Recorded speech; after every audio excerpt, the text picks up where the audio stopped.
तो चलो अब लास्ट में ले रहे हैं उत्तर प्रदेश को, बहन शशि जी, और उत्तर प्रदेश की सभी बहनें हमारी खड़ी हो जाएंगी। आपके राज्य कार्यकारिणी में कौन है शशि जी? 2 आई हैं, 2 को डेंगू हो गया। हाँ, तो इन्होंने देखो पूरा स्थान यहाँ पर भी पूरा घेर रखा है, इधर भी, इसलिए इनको लास्ट में खड़ा किया। तो एक बार इनका जोरदार अभिनंदन उत्तर प्रदेश पूर्व वालों का। और उत्तर प्रदेश पूर्व वालों का टारगेट है सबसे बड़ा 1,31,000। ये सबसे बड़ा टारगेट था ना आपका, तो इसलिए आपको बस 1,000 ज्यादा है कर्नाटक वालों से। तो अगली साल इसको शशि जी एक बार सब बहनों की मीटिंग लेकर के आज शाम को इसकी योजना बनानी पड़ेगी। देखो बैठ जाइए, एक बार जोरदार अभिनंदन सभी उत्तर प्रदेश पूर्व वालों का।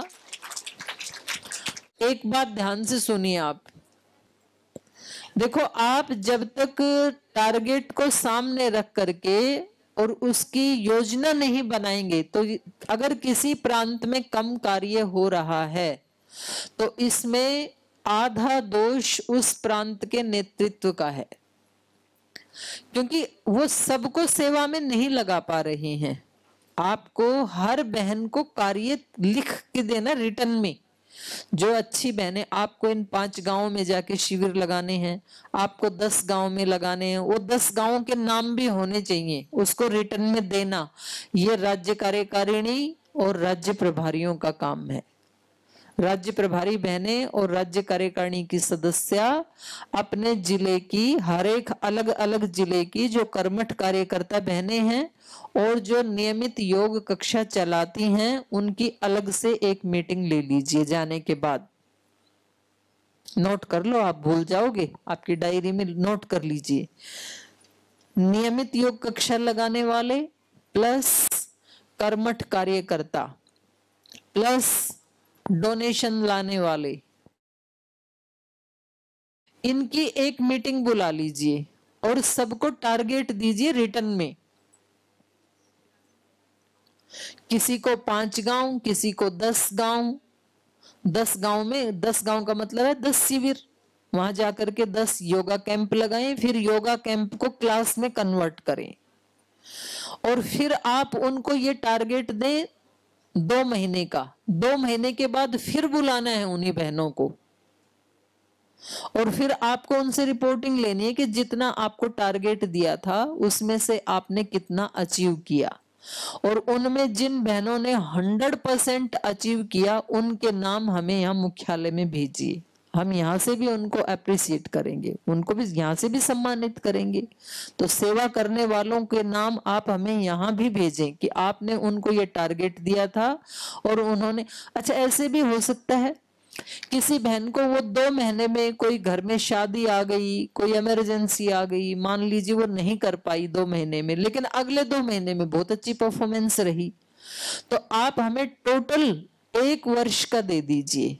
1 वर्ष में जिन बहनों ने बहुत अच्छी सेवा की वो पूरा आप हमें रिटर्न में दीजिए। हम पूरा लाइव में उन बहनों को सारे देश के सामने सम्मानित करना चाहते हैं, क्योंकि ये ऐसा ही है जैसे लाइव में लोगों ने सुना योग करने से बीपी ठीक होता है, शुगर ठीक होता है, तो बहुत लोगों ने योग करना शुरू कर दिया। जब लाइव में लोग ये सुनेंगे कि एक बहन ने 50 गांव में जाकर, 20 गांव में जाकर के योग शिविर लगाए, योग कक्षाएं शुरू की, तो दूसरे भी आपसे प्रेरणा लेने लगेंगे। तो ये तो ऐसे ही होता है। तो एक दूसरे को प्रेरणा देने के लिए आप लोगों को सम्मान की आवश्यकता नहीं है, हमें पता है, आप तो सेवा करके ही तृप्त हैं, लेकिन और दूसरी बहनों को प्रेरणा मिले इसके लिए जो अच्छी सेवा करते हैं उनकी रिपोर्ट आप हमें भेजिए। और इसमें ये तो है संगठन से बहनों को जोड़ने का लक्ष्य। दूसरा, एक फ्यूचर प्लान में मैंने बोला था, शायद डाला होगा अर्पिता जी ने, ये तो सोशल मीडिया का है, ये आपने सब्सक्राइब कर लिए क्या? सबका करवा दिया? आप भी अपनी कक्षाओं में जाके और बहनों से भी सब्सक्राइब करवा दीजिए। क्योंकि अच्छाई का जितना विस्तार हो वो एक प्रसाद है। देखो इसमें मेरा या अर्पिता जी का या पूज्य साध्वी देववाणी जी का या देवादिति जी का कुछ भी नहीं है। हम तो एक बिल्कुल सामान्य कार्यकर्ता हैं। हमारे पास जो कुछ है वो गुरु से मिला हुआ प्रसाद है, और प्रसाद को हमेशा बांट के खाना चाहिए, ये मैंने पहले दिन भी बोला था। और आप सब बहनों में भी, हमारी राज्य प्रभारी बहनें, राज्य कार्यकारिणी के सदस्य रोजाना अपनी क्लास की कोई फोटो, कभी किसी प्रोडक्ट की फोटो आप उस पर डालिए सोशल मीडिया पे। 1000 तो प्रोडक्ट्स हैं हमारी औषधियां हैं, किसी का बीपी ठीक हुआ, शुगर ठीक हुआ, तो आप उसको डालिए कि ये लेने से मेरे को आराम हुआ। अब जो बहनें उसको देख रही हैं वो उसको लाइक करें, शेयर करें, आगे बढ़ाएं उसको। तो आप सोशल मीडिया के माध्यम से भी बहुत बड़ी सेवा कर सकते हैं। तो अच्छी चीजों को क्यों नहीं फैलाना चाहिए, हमें फैलाना ही चाहिए। तो आप ये भी करना, ये भी फ्यूचर प्लान में ही है। कोई जिले की एक बहन अपनी योग कक्षा की फोटो डालती है सोशल मीडिया पे अपने ही अकाउंट पे, तो कम से कम 50 बहनें उसको आगे शेयर करें, उसको लाइक करें, उस पर कॉमेंट करें, तो तभी तो आगे बढ़ेगा ना। गंदी गंदी चीजें सोशल मीडिया के ऊपर प्रसारित होती रहती हैं, बेहुदे बेहुदे ऐसे पोस्ट। तो हमें अच्छी अच्छी पोस्ट्स को खूब ज्यादा आगे बढ़ाना है। और एक इसमें मैंने शामिल किया था अब की बार भारतीय शिक्षा बोर्ड का। उस दिन मेरे को कुछ कार्य था, मैं आ नहीं पाई थी। आदरणीय एनपी सिंह जी ने जो बैठक ली है, तो आपको स्कूलों में जाकर के इसकी हम बहुत जल्दी अभी 9-10 अक्टूबर को इधर मीटिंग भी बुलाई है। वो भी कार्य, शिक्षा का कार्य भी ऐसे रहेगा जैसा हमारा योग का कार्य रहा है। उसमें एक स्टेट कोऑर्डिनेटर रहेगा और फिर जिले में भी एक एक कोऑर्डिनेटर बनाएंगे, और फिर उस जिले में जितनी भी टीम काम करेगी, स्कूलों में जाने का काम करेगी, वो अपने उस कोऑर्डिनेटर को रिपोर्टिंग करेगी। इस कार्य में हम कुछ आपके बच्चों को भी ले सकते हैं, जो आपके जवान बेटा बेटी हैं और जो बेरोजगार हैं और जो इस कार्य को करने में रुचि लेते हैं, तो हम उसका भी एक प्रारूप बनाएंगे। उनको यथा योग्य कुछ सैलरी भी मिल जाए, तो ताकि वो 10, 20, 50 स्कूलों में जाकर के यहाँ जो ट्रेनिंग दी जाएगी उसके अकॉर्डिंग बातचीत करें। तो कुछ स्कूलों को तो भारतीय शिक्षा बोर्ड से एफिलिएशन दिलवाना, एफिलेट करना है, और कुछ स्कूलों में कम से कम 8वीं कक्षा तक की बुक्स हम लगा सकते हैं। तो वो बुक्स एक तो नीचे आप देखना और उनको कुछ मोबाइल में भी ले लेना, तो थोड़ा बताने के लिए तो आपके पास है। और उसके बाद जो वास्तव में ही इसमें रुचि लेंगे उनको हम यहाँ बुला करके ट्रेनिंग देंगे 3 दिन की। और जो स्कूल जुड़ेंगे वो पूरा एक कॉन्सेप्ट है, बहुत बड़ा एक कॉन्सेप्ट है। और अगले 10 साल में सबसे बड़ी क्रांति योग के साथ साथ ये शिक्षा की क्रांति होने वाली। जैसे अपनी 3-4 महाक्रांति हुई ना, सबसे पहले योग की हुई, आयुर्वेद की हुई, फिर स्वदेशी की महाक्रांति हुई। अब अगले 10 साल में क्या करेगा पतंजलि योगपीठ? शिक्षा की महाक्रांति। और उस शिक्षा से ही हमारा भविष्य बचेगा, हमारे बच्चे बचेंगे, हमारा देश बचेगा। क्योंकि कोई भी जो आज छोटे बच्चे हैं वो ही 15-20 साल के बाद कोई आईएएस होगा, कोई जुडिशियली सिस्टम में होगा, कोई मार्केटिंग में होगा, कोई बिजनेस में होगा, सब वही बच्चे तो होंगे। उनको यदि हमने अच्छे संस्कार दे करके, अच्छे शिक्षा दे करके उनका अच्छा चरित्र निर्माण कर दिया, तो देश का चरित्र निर्माण अपने आप ही हो जाएगा। एक ही तरीका है देश से अपराध मिटाने का, देश से सब गंदगी हटाने का। एक ही तरीका है, वहां के नागरिकों को सुशिक्षित कर दो, संस्कारवान बना दो। और अब की बार हम पतंजलि विश्वविद्यालय में ऐसे कैंप भी लगाएंगे, आप अपने बच्चों को उसमें जोड़ सकते हैं। कुछ हम शॉर्ट टर्म कोर्सेज चलाएंगे, उसमें अपने बेटे बेटियों को आप जोड़ सकते हैं ऑनलाइन। तो आपको अपने परिवार को और उसको भी बचाना है। फिर अपने जो शिक्षण संस्थान है, यहाँ पर छोटे बच्चे आपके हैं तो आप अपने बच्चों को पतंजलि गुरुकुलम में भेज सकते हैं। आपके नहीं तो आप दूसरे अपने, आपकी कक्षा में जो लोग आते हैं उनको सलाह दे सकते हैं। एक दिन आप इसके ऊपर भी चर्चा किया करो अपनी कक्षा में, पतंजलि गुरुकुलम के बारे में, पतंजलि विश्वविद्यालय के बारे में। देखो पतंजलि योगपीठ क्या कर रहा है, लुप्त होती हुई विद्याओं को गौरव दे रहा है। जैसे योग क्या था, लुप्त हो गई थी ये विद्या। योग महाराज जी का नहीं है, योग तो सृष्टि के आदिकाल से चला आ रहा है, लेकिन वो बिल्कुल लुप्त हो गया था। उसको पुनः जीवित किसने किया, पतंजलि योगपीठ ने, श्रद्धेय स्वामी जी महाराज ने। आयुर्वेद तो सृष्टि के आदि से था, लेकिन कोई आयुर्वेद को कोई गौरव नहीं देता था। आयुर्वेद को दोबारा शिखर पे किसने पहुंचाया, पतंजलि योगपीठ ने, श्रद्धेय आचार्य श्री ने। अब की बार भी वर्ल्ड के 2% साइंटिस्ट में पतंजलि योगपीठ का पूज्य आचार्य जी का नाम आया है, तीसरी बार, लगातार तीसरी बार। तो उसके पीछे ये जो हमारी अभी आई थी आदरणीय बहन वेद प्रिया जी, डॉक्टर अनुराग जी और 500 साइंटिस्ट काम कर रहे हैं, तो उसके कारण हुआ ना ये। तो हमें अपनी कक्षाओं में इनका भी, अपनी सेवाओं का भी प्रचार करना है, एक दिन आपको बताना है। जैसे लुप्त होती हुई विद्या है इस समय, संस्कृत विद्या, दर्शन, उपनिषद, वेद। कहने को तो हम हिंदू हैं, लेकिन हमारे बच्चों को ये भी नहीं पता वेद कितने होते हैं, उनके क्या क्या नाम हैं, उपवेद कितने होते हैं, भगवत गीता में कितने श्लोक हैं, उपनिषदों में कितने श्लोक हैं, कुछ भी नहीं पता हमारे बच्चों को, क्योंकि वो विद्या बिल्कुल लुप्त हो गई। हमारे बच्चों को उस दिन आदरणीय भाई राकेश जी भी बता रहे थे, अंग्रेजों की वंशावली याद है, मुगलों की वंशावली याद है, लेकिन अपने जो गौरव हैं उनके बारे में कुछ भी नहीं पता है, क्योंकि उनको पढ़ाया नहीं।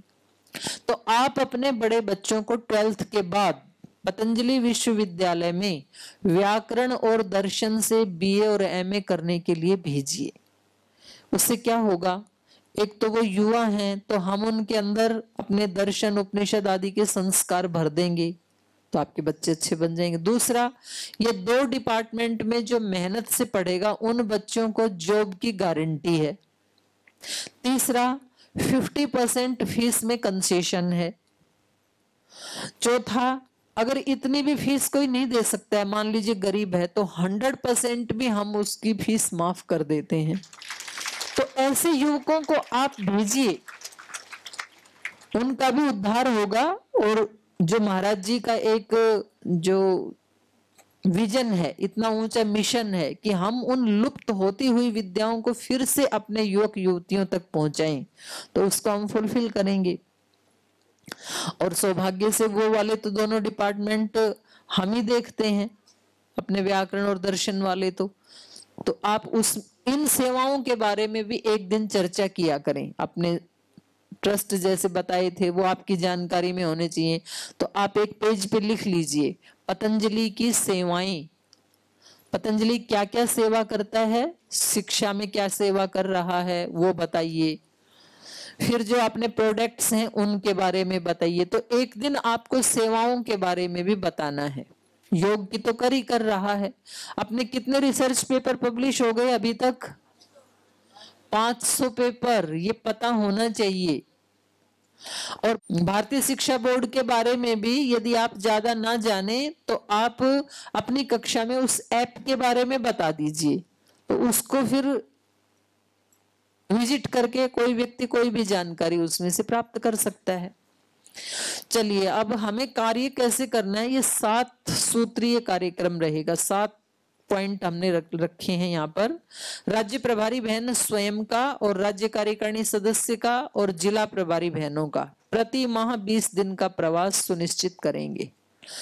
वो रिटर्न में बनाएंगे कि हमें 20 दिन, राज्य प्रभारी कहाँ कहाँ जाएंगी, राज्य कार्यकारिणी सदस्य कहाँ कहाँ जाएंगे और जिला प्रभारी कौन कौन सी तहसीलों में जाएगी। ये 3 का कार्यक्रम रिटर्न में देना है मुख्यालय को, और आपको स्वयं आपके पास तो रहेगा ही रहेगा।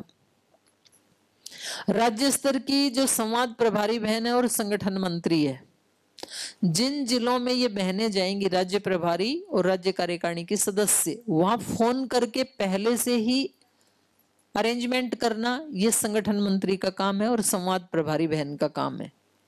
तो वो व्यवस्था करेंगे कम से कम 3 दिन के कार्यक्रम की। तो इसकी हम एक बैठक भी लेंगे, उसमें हम संगठन प्रभारी और संवाद प्रभारी बहनों को भी जोड़ेंगे। ऑनलाइन मीटिंग ले लूंगी मैं इसके लिए। फिर राज्य स्तर की सोशल मीडिया प्रभारी बहन, जैसे हमारी आदरणीय बहन गीतांजलि जी बैठी हैं, बहुत अच्छा कार्य करते हैं सोशल मीडिया का। एक बार जोरदार अभिनंदन है गीतांजलि जी का। इनकी पोस्ट मैंने तीनों ग्रुप बना रखे हैं अपने मोबाइल में। राज्य प्रभारियों का ग्रुप है, राज्य कार्यकारिणी वालों का, सोशल मीडिया प्रभारियों का, मैं रोज देखती हूँ। तो राज्य प्रभारी बहनों को भी अपने कार्यों की रिपोर्ट उस ग्रुप में डालनी चाहिए। जहां कहीं आप संगठन में शिविर आदि लगाते हैं या बड़े कार्य करते हैं, और इनकी तो मैं बहुत देखती हूँ। कुछ बहनें हैं ऐसी गिने चुने देश में जिन जो बहुत अच्छी अच्छी पोस्ट डालती हैं, सेवा भी करती हैं। बैठो बहन। तो जो सोशल मीडिया प्रभारी हैं, उन बहनों को अपने जो मुख्यालय के कार्यक्रम है उनका प्रचार प्रसार करना है। फिर पूरे राज्य के जो कार्यक्रम है उनकी भी पोस्ट प्रतिदिन डालनी है। ये सोशल मीडिया प्रभारी का काम है। और प्रति माह जो अपनी राज्य की जो आईडी है उसके ऊपर कम से कम राज्य स्तर में 70,000 से लेके 1 लाख भाई बहन उससे जुड़े हुए होने चाहिए। अभी तो रजिस्टर्ड बॉडी हो गई हमारा संगठन, तो सोशल मीडिया प्रभारियों को थोड़ा एक्टिव करना पड़ेगा और जिले स्तर तक सोशल मीडिया प्रभारी बना दीजिए। राज्य कार्यकारिणी सदस्य बहनें अपने से संबंधित जिलों में योग शिविर और प्रशिक्षण शिविरों का आयोजन प्रति माह करवाएंगे। ठीक है, राज्य कार्यकारिणी की जो सदस्य बहनें हैं वो हर महीने उनके जो जिले हैं 3-4 जिले, उनमें टीचर ट्रेनिंग कैंप लगवाना है जिले वालों से। तो ये भी इन्हीं का ही है। तो अर्पिता जी, ये रिपोर्टिंग ना सबकी अलग अलग कर लो हर महीने की। इस महीने में राज्य कार्यकारिणी वालों ने अपने जिलों में कितने टीचर ट्रेनिंग कैंप लगवाई। तो कार्य नहीं करते हैं तो फिर वो राज्य स्तर का कार्यकर्ता नहीं माना जाएगा। केवल कागज में नाम लिखने से तो कोई राज्य कार्यकारिणी का सदस्य नहीं होता, तो उसके लिए सेवा करनी पड़ती है। तो आपको हर महीने अपने जो भी आपके 3-4 जिले हैं उनमें प्रशिक्षण शिविर लगवाने हैं, और प्रति माह कम से कम 50 से लेकर 100 बहनें संगठन में नई जोड़नी हैं। मान लो 3 जिले हैं, 3 जिले में आपने प्रशिक्षण शिविर लगाया और उसमें 25-25 बहनों ने भी यदि भाग लिया तो 75 हो गए आपके पास, और 25 में लिया यदि 4 जिले हैं तो 100 मेंबर्स हो गए। नई बहनों को साथ जोड़ना। अभी तो सब योग करते हैं लेकिन वो अपने घर में बैठ के करते हैं, आप उनको संगठन से जोड़िए। तो ये राज्य कार्यकारिणी की बहनों का काम है। कुछ ऐसे लोगों से आप पर्सनल जाके उनके घर मिलें, जो कोई रिटायर्ड पर्सन है, प्रतिष्ठित हैं, उनको घर में जाके कोई इनवाइट करे तो वो आ जाएंगे, अपनी मनमर्जी से तो नहीं आएंगे। आप बहन अर्पिता जी से योग ग्राम में आने वालों की और वेलनेस में आने वाली बहनों की लिस्ट ले लीजिए अपने प्रांत की, और उन बहनों के घर जाके मिलिए आप उनसे कि आप तो देख के आए हो 8-10 दिन योग से कितना फायदा होता है, अब आप हमारे साथ जुड़ के सेवा करो। ऐसे करना आपको। तो आप हर माह मंगवा सकती हैं उनकी, क्योंकि जब वो नए नए आते हैं ना उसी समय उनके घर जाके मिलना है, नहीं तो बाद में वो भूल जाते हैं। फिर तो योग तो करते हैं वो अपने घर में, तो उनको संगठन से जोड़ना है। तो गुरु जी की तपस्या का लाभ भी तो आप उठा सकते हैं। अभी भी आप जाते समय सभी प्रांतों की लिस्ट लेके जाना, योग ग्राम में जो लोग आए हैं और वेलनेस सेंटर में जो आए हैं।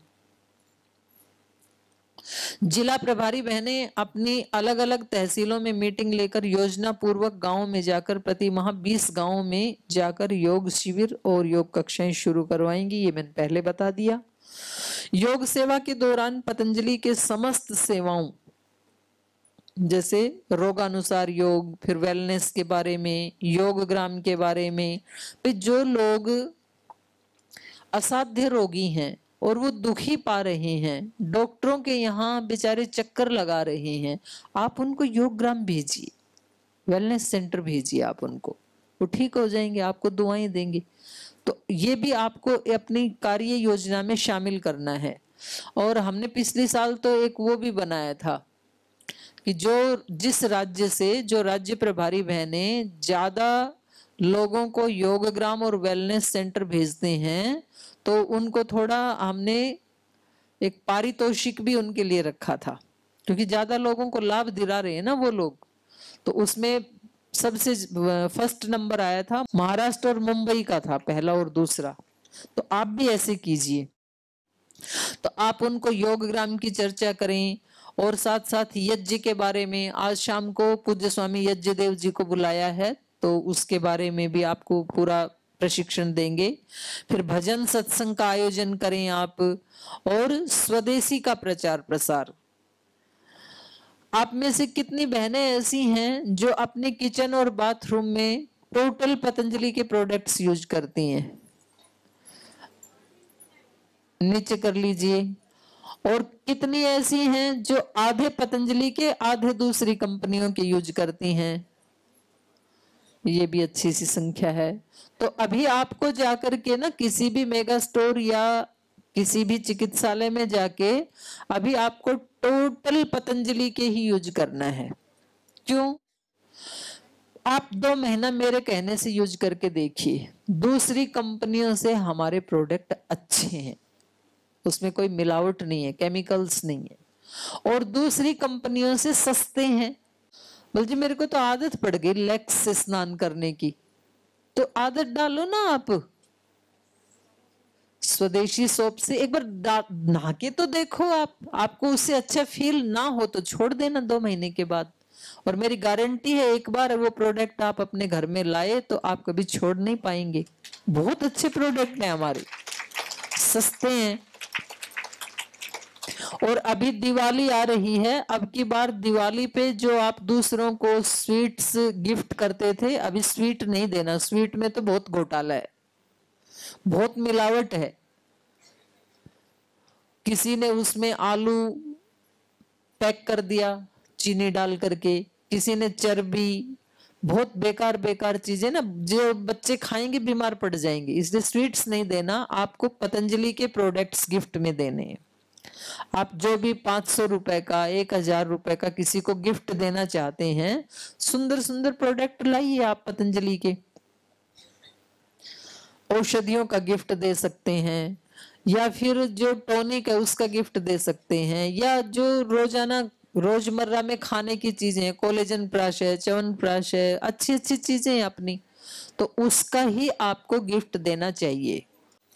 तो आपको स्वदेशी के प्रचार प्रसार करके, और उसमें जो लाभांश मिलता है, देखो दूसरी कंपनियों को आप देते हैं ना, तो वो तो अपने बेटे पोतों के लिए लगाते हैं, वो देश के लिए तो कोई काम करेंगे नहीं। आज तक किसी मल्टीनेशनल कंपनी ने भारत में कोई धर्म का कार्य किया है क्या? कोई गुरुकुल बनाया हो, कोई हॉस्पिटल बनाया हो? कुछ भी नहीं किया मल्टीनेशनल वालों ने। लेकिन पतंजलि का जो लाभांश है 100% वो सेवा के कार्यों में लगता है, 100%। अभी मेरा थोड़ा सा बचा है, फिर आप लोगों के प्रश्न लेंगे। तो ये जो कार्यक्रम है, उपर्युक्त कार्यक्रमों का प्रतिवेदन फोटो सहित प्रति महामुख्यालय को संप्रेषित करना और एक रिपोर्ट राज्य के कार्यालय प्रभारी को भी भेजनी है। ये सभी प्रभारी बहनें अपने अपने सेवा कार्यों का एक रजिस्टर भी अवश्य व्यवस्थित करें, मेंटेन करें।